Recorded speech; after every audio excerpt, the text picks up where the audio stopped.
It's quite something, isn't it? Your ship that basically defines maritime disaster was famously called unsinkable. Yeah. And that very label, that whole idea of absolute safety, Yeah.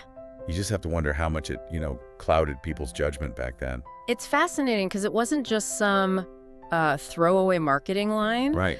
That unsinkable concept really, really took hold. It shaped how basically everyone saw the ship, the builders, the crew, certainly the passengers, getting on board in Southampton for that first fateful voyage to New York in April 1912. A voyage that ended, well, just catastrophically. Massive loss of life. Utter tragedy. And that's exactly what we're diving into today. We've got some great material here, really detailed Wikipedia pages covering the Titanic itself and the sinking, and also this pretty thorough analysis report looking at all the different causes. It gives a good multi-layered view.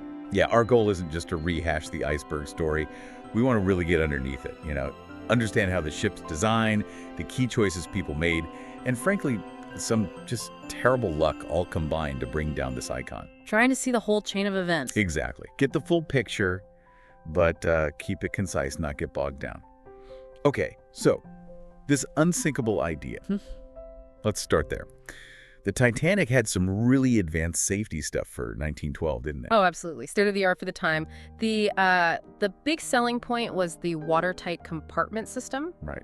The hull was divided up into 16 main sections, and the thinking was, look, even if the first 4 of these compartments got breached and flooded, the ship had enough buoyancy built in to stay afloat. 4 compartments, that sounds pretty robust. It was a major innovation and a huge reason why people bought into the unsinkable idea. Think of it like a row of ice cube tray sections inside the ship. Okay. The idea was if you poke holes in a few, the water stays contained in those sections. But, and this is key, the tops of these trays weren't sealed. They only went up so high. Ah, so once one fills up. It just spills over into the next one, like a cascade. Right, okay. So that feeling of we're invincible, it does feel like that could easily lead to, well, overconfidence. Like, this system is amazing. What could possibly go wrong? Do you think that actually influenced how they ran this ship? That's a really critical point, the whole psychology of it. It's almost certain that this belief, the sense of invulnerability, played a role in decisions. Like the speed. Like the speed, exactly. Choosing to maintain a high speed, around 22 knots, even when they knew there was ice reported ahead. Part of that might have been this underlying feeling of, well, even if we hit something small, the ship can take it.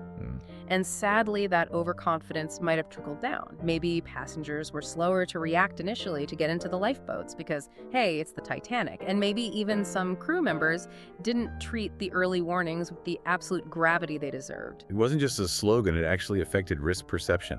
Absolutely. It created a kind of cognitive bias, like today, maybe we rely too much on, say, driver assist features in cars, thinking the tech will always save us. Yeah, I can see that parallel. It's like they focused on the unsinkable part and maybe forgot the up to 4 compartments qualifier. Precisely. And right at the start of the voyage, leaving Southampton, they almost hit another ship, the SS City of New York. Yeah, the near miss.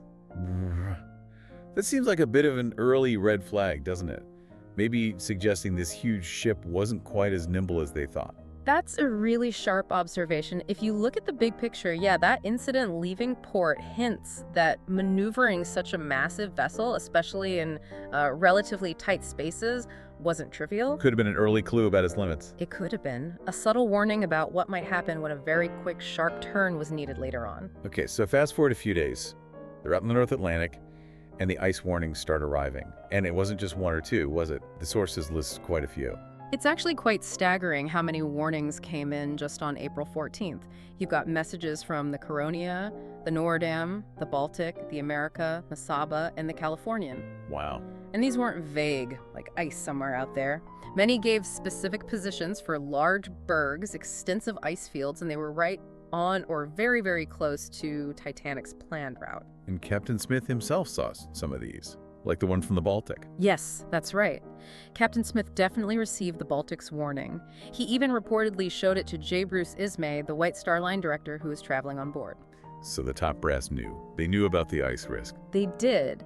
But what's really deeply troubling is how many other crucial warnings just didn't make it to the bridge. or didn't make it in time. And this is where the whole Marconi radio situation comes in, right? The Yeah. operators being swamped with passenger messages. Exactly. It almost beggars belief that personal telegrams could take precedence over warnings about giant icebergs. Yeah. That feels like a major insight into how things work then. It really points to a systemic issue. The Marconi operators, see, they didn't actually work for the White Star Line. They worked for Marconi. Oh, okay. And part of their pay was linked to the volume of private telegrams they sent and received. There had been an equipment issue earlier, creating a backlog. So they were under pressure to catch up. Understandably, yeah.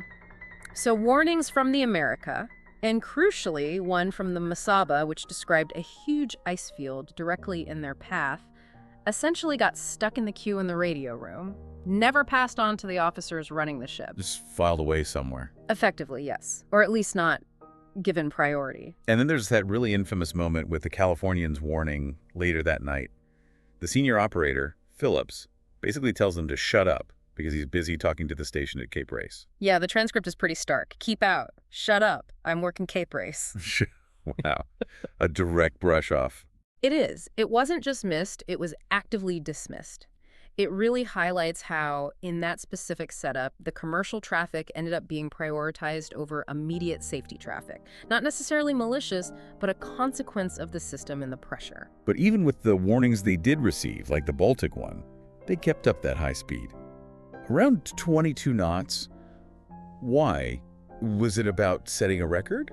Or just sticking rigidly to the schedule? Well, it's likely a mix of factors. Maintaining schedule was a huge deal for these transatlantic liners: prestige, passenger expectations, coal efficiency calculations. Right. There were also persistent rumors, though never definitively proven, that Bruce Ismay might have put some pressure on Captain Smith to keep the speed up, maybe even try to arrive early. And again, underneath it all, you likely have that pervasive confidence in the ship itself.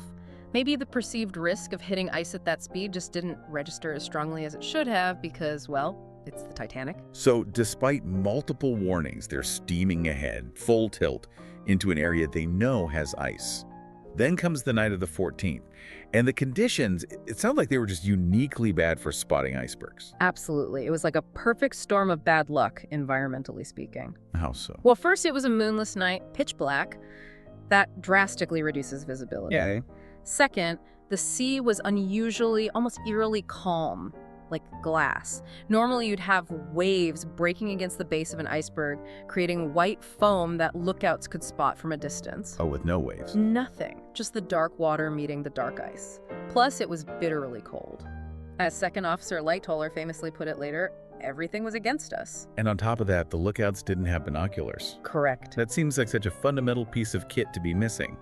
And the story is they were locked up, and the key had gone with an officer who'd been transferred off the ship just before sailing. That's the reported story, yes. Locked in a cabinet, key possibly went with Officer David Blair, or maybe they were requested and just never provided.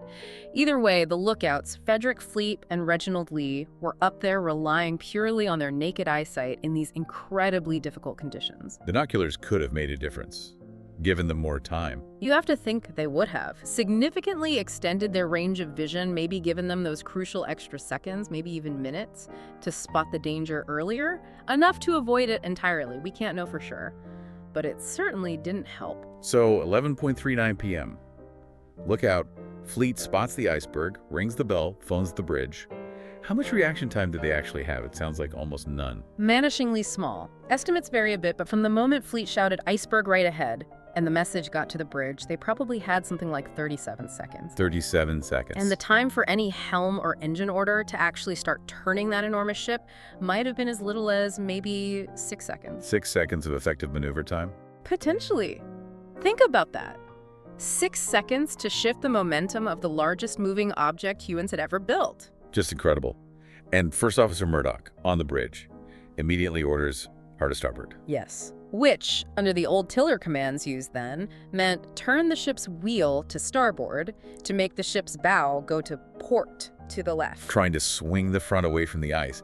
There's still some debate about whether he also ordered the engines full astern, right, to try and slow down. There is, yes. Some survivors recalled hearing that order, others didn't. Historians still discuss it.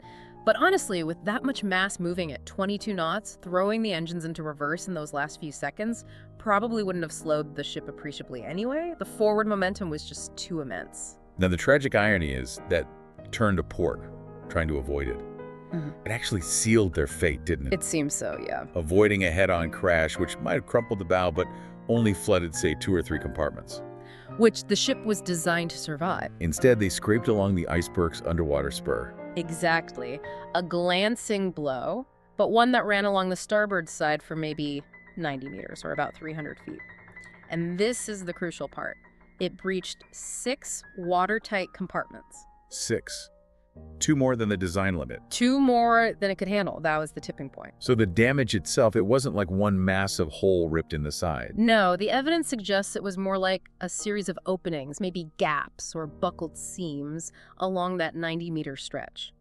The pressure from the ice likely bent the hull plates inward and popped the rivets, holding them together in multiple places. And speaking of rivets, there's that theory about the quality of the iron used for some of them. Yes, that's a significant point raised by some researchers. The suggestion is that in the bow and stern sections where automated riveting wasn't possible, they used wrought iron rivets that might have had a higher concentration of impurities or slag. Okay. The theory goes that these lower quality rivets could have become brittle in the freezing cold water, making them more likely to fracture or pop under the stress of the impact. So maybe contributing to the damage spreading further or faster than it might have otherwise. Potentially, it's part of the complex picture. There's also the question of whether the steel hull plates themselves became more brittle at those low temperatures. It suggests maybe the materials under those specific extreme conditions weren't quite as robust as assumed. And once that damage assessment came and 6 compartments breached, Thomas Andrews, the ship's chief designer who happened to be on board, he knew immediately, didn't he? He did. He understood the design intimately.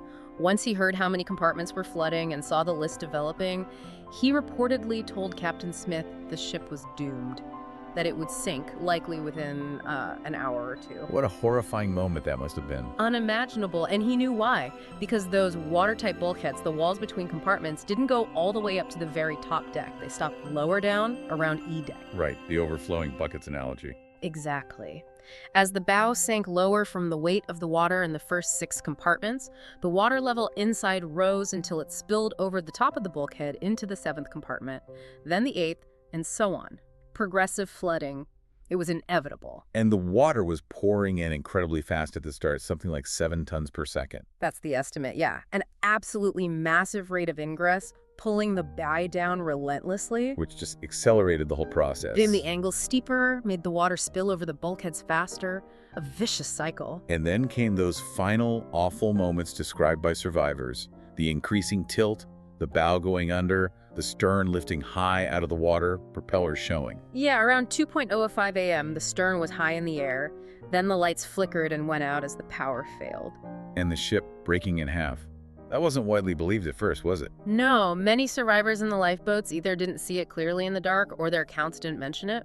But when the wreck was found in 1985, it confirmed the ship did break apart. Where did it break? Probably between the 3rd and 4th funnels, under immense stress as the stern rose almost vertically.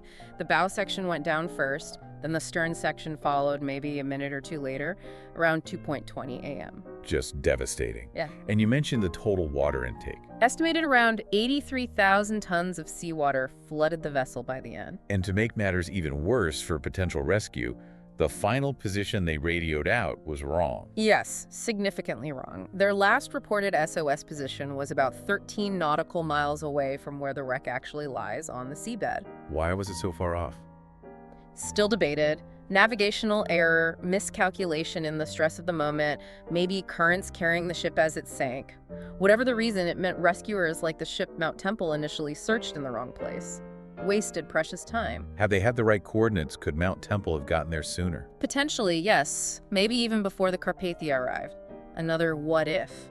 Okay, so the ship is clearly sinking. It's only a matter of time. The focus shifts to evacuation. And this is where the lifeboat situation becomes just tragically apparent. Yeah. Only 20 boats for over 2,200 people. The capacity was just 11,178 people, barely over half of those on board. It just seems criminally insufficient. But they actually had the davits, the cranes, to hold more boats, didn't they? They did. The ship was designed with davits that could have handled more lifeboats, but the decision was made not to install them, partly for aesthetic reasons, didn't want the decks to look cluttered. Wow. Aesthetics over safety, but legally they were covered. Bizarrely, yes. The British Board of Trade regulations at the time were horribly outdated. They based the required number of lifeboats on a ship's tonnage, not the number of passengers and crew it carried. That makes no sense. None at all by modern standards. The rules hadn't kept pace with how large ships had become, so Titanic technically met the legal minimum, but that minimum was tragically inadequate for the number of souls aboard. A massive regulatory failure. And the evacuation itself, it sounds like it started quite slowly, disorganized. It did. There was confusion, a lack of urgency initially. Remember that unsinkable belief? Some people just didn't grasp the severity of the situation. They felt safer on the big lit ship than getting into a small boat in the freezing dark. Reluctant to leave. Yes. Plus, there seemed to be a lack of clear direction and maybe insufficient training for some crew members on how to manage the loading and lowering efficiently. Different officers seem to be doing different things. And that led to the absolute heartbreak of lifeboats being launched half empty. You mentioned lifeboats 7 and 6 going down with only 28 people each. When they could hold 65. That's hundreds of empty seats in total across all the boats. Hundreds of people who might have been saved. Why did that happen? A combination of things. That initial passenger reluctance we talked about, crew uncertainty about how many people the boats could safely hold when being lowered, maybe fearing they'd buckle. Really? Yeah, unfounded fears about their strength. And the women and children first policy, while noble in intent, was applied differently on opposite sides of the ship. How so? Second Officer Lightoller, on the port side, interpreted it very strictly women and children only. If there were no more women or children waiting, boats were lowered with empty seats. First Officer Murdoch, on the starboard side, was more flexible, allowing men in if there were empty spots after women and children were seated. So inconsistency added to the chaos. Definitely. It meant many boats left under capacity, especially early on. There were even reports of warning shots being fired near one boat, possibly by Murdoch, to maintain order. Just chaos. And the idea that Captain Smith might have ordered the lifeboats to return to pick up people from the water. It's believed he may have given that instruction, or at least intended it. But the reality in the water was horrific. Pitch black, freezing temperatures, hundreds of people screaming. The fear of being swamped must have been immense. Exactly. Overwhelming fear. The cold, the dark. In the end, only 2 lifeboats out of the 20 actually rowed back towards the wreck site, numbers 4 and 14. And they rescued how many? Very few. Maybe half a dozen or so between them pulled from the water. Most people succumbed to hypothermia within minutes. And then there's the brutal reality of social class playing a role in who survived. It's one of the most uncomfortable truths of the disaster. First and second class passengers had much easier access to the boat decks, didn't they, compared to third class down below? Absolutely. Third class accommodation was primarily on the lower decks, further from the lifeboats. There were also reports and inquiries later suggested that some gates or barriers might have been kept locked initially, delaying their access to the upper decks. Whether deliberately or just through poor communication. The effect was the same. They likely received information later, had further to travel, and faced more obstacles. The survival statistics are stark, especially for children. Third-class children had a tragically lower survival rate compared to those in first and second class. It highlights the deep social stratification of the era, even in a disaster. It's awful. Yeah. And finally, adding another layer to the tragedy is the story of the SS California. Ah, the Californian, yes. The ship that was nearby saw the distress signals, but didn't come. Its role, or lack thereof, remains one of the most contentious parts of the Titanic story. It was incredibly close, estimated somewhere between 5 and maybe 20 nautical miles away. Close enough that its crew and the captain, Stanley Lord, actually saw the Titanic firing distress rockets. They did. They saw white rockets being fired. So why didn't they respond? What went wrong there? It's another case of communication breakdown and questionable judgment. They tried signaling the Titanic with a Morse lamp earlier in the evening, but got no reply. Okay. And crucially, remember that earlier ice warning from the Californian that operator Phillips on the Titanic told them to shut up about? Yes. Well, after that exchange, the Californian's radio operator, Cyril Evans, shut off his radio and went to sleep, as was common practice then when there was only one operator. So when Titanic started sending radio distress calls, The Californian's radio was off. Silence. but they saw the rockets. Why didn't Captain Lord wake the radio operator up? That's the million-dollar question. Lord later claimed he wasn't sure they were distress rockets. There wasn't a universal standard then, and these were white, not colored. He saw multiple rockets over a period, his officers were concerned, but he never ordered Evans to be woken to try and find out what was happening via radio. He assumed it might be another ship's company's signals. That decision seems inexplicable, given the circumstances. Both the American and British inquiries later heavily criticized Captain Lord's inaction. They concluded the Californian could have reached the Titanic before it sank, or at least very shortly after, and potentially saved many, many more lives from the water. A huge missed opportunity. A tragic one. Whether through misinterpretation, indifference, or negligence, the failure of the Californian to respond effectively is a dark footnote to the disaster. So when you pull it all together, it really wasn't just one thing, was it? Not just the iceberg. Not at all. It was this terrible, perfect storm. Design limitations pushed past their breaking point. Yes, the compartment design limit, the open tops, maybe the rivet issue. Then you have operational errors, the speed, ignoring warnings, the lookout problems, the whole evacuation mess, the Californian. Multiple human errors at different stages, absolutely. Poor communication, poor judgment calls. And layered on top of that, just sheer bad luck. The specific weather conditions, the angle of the collision, the timing of the radio issues. Exactly. It was a cascade, a tragic convergence of technological overconfidence, flawed systems, human fallibility, and deeply unfortunate circumstances all aligning on that one night. But the legacy, I suppose, is that the disaster forced real change, It absolutely did. It was a brutal wake-up call for the entire maritime world. leading to things like the first International Convention for the Safety of Life at Sea SOLAS. Precisely. SOLAS mandated things that seem obvious now but weren't required then. Enough lifeboats for everyone on board, mandatory lifeboat drills, continuous 24-hour radio watch on passenger ships. And the International Ice Patrol. Yes. Established to monitor iceberg movements in the North Atlantic and warn shipping.